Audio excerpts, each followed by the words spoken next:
came out? Well, you know, we all grew up at a time period when there was some amazing music being made, for one, and all rock music, and you could put so many different types of music under the heading of rock. You know, back then, Sly and the Family Stone was rock, the Byrds was rock, Crosby, Stills and Nash was rock, Hendrix was rock. You know, they didn't sound alike, but they were all considered rock music.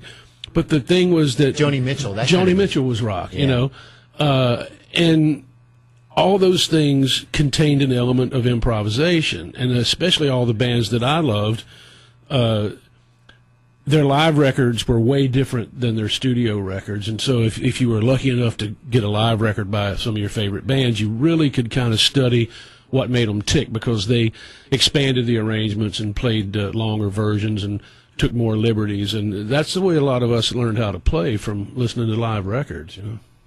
You know, it's just changed so much, the recording part of it. I don't think you'll ever get a record like let's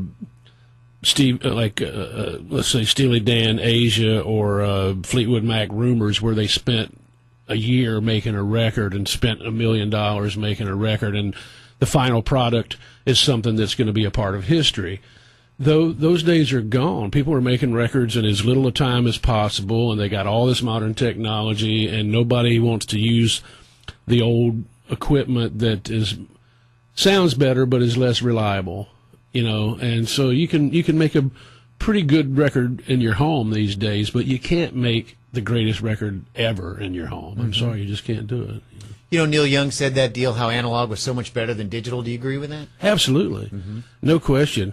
Neil has old Fender amps, old tube Fender amps with these digital claws that turn the knobs on his amps when he wants a different sound. He uses the digital technology to turn the knobs on his old tube gear.